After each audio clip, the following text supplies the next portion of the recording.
Hey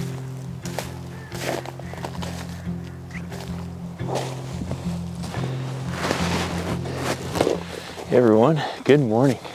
It's an absolutely gorgeous morning out here along the river. I'm out here looking for one of my favorite little critters to photograph. I'm out here this morning looking for minks. A few months ago, I did a video that was a little bit different than what I usually do. I did a video reviewing the different species of North American foxes, their adaptations, things that make them unique and different from each other.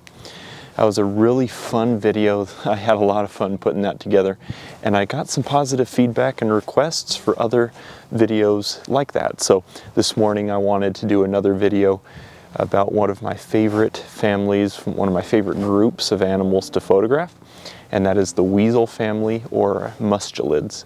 Now this is a rather large group of animals, so I won't be covering all of the different species this morning, but I will be covering quite a few. So if this is a group of animals that you're hoping to photograph, or if there's a species within this family that you're hoping to photograph, hopefully this video will help you in your search to find them, to then be able to photograph them. This is such a fun family of animals. So without further ado, let's jump right into it. Like I mentioned, I'm out here this morning looking for minks, so I thought it fitting that we start with them. Minks are a species of semi-aquatic weasel that have a set of adaptations that allow them to fill a very specific niche as a predator in the habitat in which it lives. Mink have partially webbed feet, which allow them to swim and dive very skillfully through the water in search of prey. They usually prey upon fish, amphibians, crustaceans, and the occasional small rodent. From my personal observations, I usually see them hunting fish, but again, I have seen them go after the occasional small rodent as well. Mink live in areas with water, so whether that's along a riverbank or a stream, a lake shore, and sometimes even in coastal areas. This is also where they den, sometimes using old muskrat burrows, which is kind of awful, seeing as how they hunt the muskrat and then take its home as well. But mink do den along riverbanks, lake shores, things like that. Again, in areas generally located near water. Minks in the wild are a dark brown color, but there are other color variations out there as well. From the research that I've done, these other color variations are minks that are descendants or offspring from other minks that escaped or were let loose from mink farms. They're such fun animals to photograph, and if you ever have the opportunity to do so, I highly recommend it.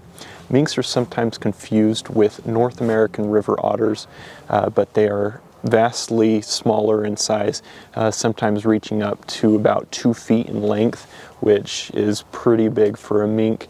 River otters are much larger, and this leads me right into our next species that I wanted to talk about. River otters are another semi-aquatic species in the weasel family, and are very similar to minks in a lot of ways, but vastly different in others. Like minks, they live near sources of water, whether those are rivers, streams, marshes, lakes, or in coastal areas. They have webbed feet, which allow them to move through the water very easily in search of prey, and they even prey upon a lot of the same animals that mink do. Fish, crustaceans, amphibians, rodents. River otters will also take larger birds. I've seen them on multiple occasions hunt ducks and seagulls, and it is an incredible thing to witness if you ever have the opportunity.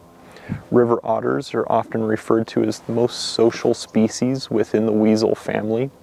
Most other species in the weasel family are usually only found together when a mother is raising her young. River otters, on the other hand, will form larger family groups and stay together for extended periods of time. River otters are also very playful. They'll play together, and they'll even slide on their bellies through snow or mud. They always seem like they're just having a fun time, and they're so much fun to watch and photograph. River otters can be very sensitive to how polluted the water is in which they swim and hunt. If the water becomes too dirty and polluted, they will move on to fresher water in a different area. Let's talk about another species of otter, sea otters. Sea otters are very different from river otters. Sea otters are the largest species in the weasel family, and unlike river otters, who spend much of their time on land, sea otters rarely leave the water. Sea otters even raise their young and sleep on the water's surface. Sea otters are also very social, coming together in larger groups called rafts. A A sea otter's diet consists of fish, the occasional bird, crustaceans, and invertebrates, and they're famous for laying on their backs in the water and eating clams off their belly. Unlike river otters, sea otters are only found in salt water and don't live in rivers, streams, marshes, and other places like that. Moving away from these aquatic habitats, let's focus on a species that inhabits some of the more arid regions in North America. The American badger is a widespread member of the weasel family.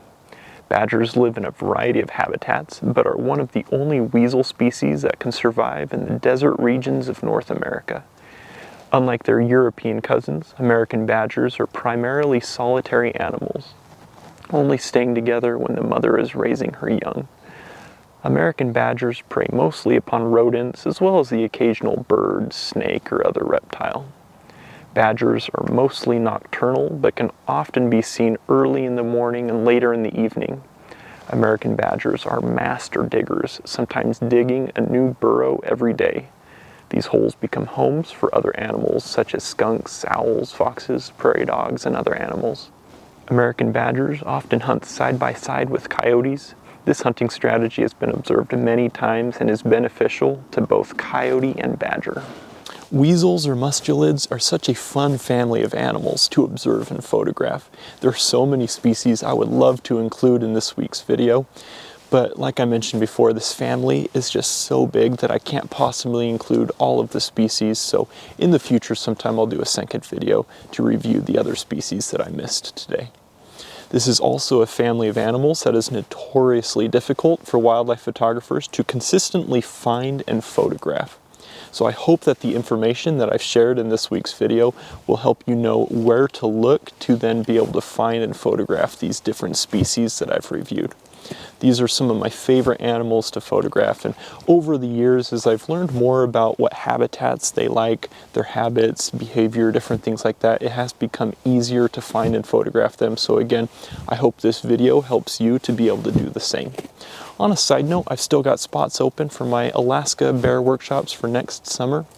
Spots are filling up, but I still have some spots left, so go sign up for that. I cannot wait to get back out with those bears in that amazing landscape out there and be able to photograph them with other wildlife photographers. So I hope you're able to sign up and join me out there next summer.